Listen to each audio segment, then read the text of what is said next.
Guys, రీసెంట్గా శివరాపల్లి అనే web series ఏమో అమెజాన్ ప్రైమ్ వీడియోలో స్ట్రీమ్ అవుతుంది కదా. అయితే నేను ఆ వెబ్ సిరీస్ని రీసెంట్గానే చూడడం అయితే జరిగిందండి. సో ఈ వీడియోలో మనం ఏంటంటే అసలు ఆ సిరీస్ ఎలా ఉంది ఏంటి అనేది డిస్కస్ చేద్దాం, ఓకేనా. అయితే ఇక్కడ ఫస్ట్ ఆఫ్ ఆల్ ఈ సిరీస్లో స్పాయిలర్స్ లేకుండా బేసిక్గా స్టోరీ లైన్ ఏంటంటే గైస్, యుఎస్ వెళ్ళి మంచిగా సెటిల్ అవ్వాలి అని అనుకున్న మన హీరోకి శివరపల్లి అనే విలేజ్లో పంచాయతీ సెక్రటరీ జాబ్ అయితే వస్తుంది. అయితే ఇక్కడ ఏంటంటే గైస్, ఆ జాబ్ చేయడానికి శివరపల్లి విలేజ్కి వెళ్ళిన మన హీరో అక్కడ ఎలాంటి ఇబ్బందులు ఫేస్ చేశాడు ఏంటి అనేది మనమైతే ఈ సిరీస్లో చూడాల్సి ఉంటుందన్నమాట. సో మొత్తానికి అర్థమైంది కదా స్టోరీ లైన్ ఏంటి అనేది. అయితే ఇప్పుడు ఈ సిరీస్ ఎలా ఉంది అనే విషయానికి వచ్చినట్లయితే గైస్, సిరీస్ అయితే పర్లేదండి, ఒకసారి అయితే చూసేయచ్చు. అండ్ ఇప్పుడు ఈ సిరీస్లో నాకు కనిపించిన ప్లస్ పాయింట్స్ ఏంటంటే, ఈ సిరీస్లో పల్లెటూరు వాతావరణాన్ని అండ్ అక్కడ ఉండే ప్రజల మధ్య అనుబంధాలని చాలా బాగా చూపించారన్నమాట. అండ్ ఇందులో కామెడీ కూడా కొన్ని ప్లేసెస్లో చాలా బాగా వర్కౌట్ అయింది.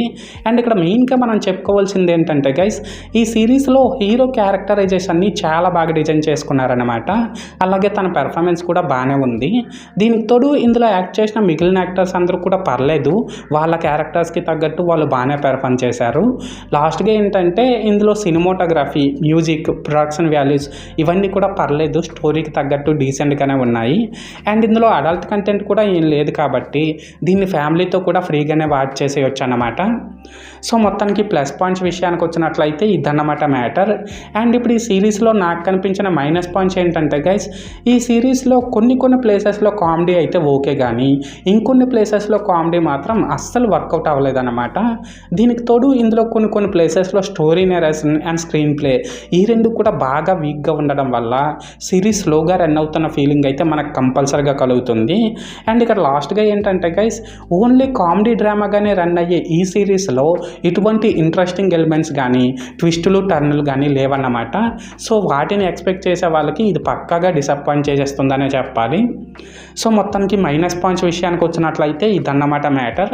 అయితే ఇక్కడ ఓవరాల్గా ఏంటంటే గైస్, ఈ శివరపల్లి సిరీస్ బాగుందా బాగాలేదనేసి అంటే పర్లేదండి, బాగానే ఉంది, ఒకసారి అయితే చూసేయచ్చు. అండ్ నేను ఈ సిరీస్కి 5కి 2.5 రేటింగ్ ఇస్తున్నా.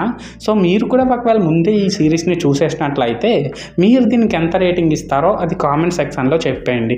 అన్నట్టు చెప్పడం మర్చిపోయానండి బాబు, మీరు ఇంకా మన ఛానల్ని సబ్స్క్రైబ్ చేసుకోకపోతే వెంటనే సబ్స్క్రైబ్ చేసుకొని ఆ పక్కనే ఉన్న గంటను గట్టిగా కొట్టేసి నన్ను కొద్దిగా సపోర్ట్ కూడా చేసేయండి, ఓకేనా.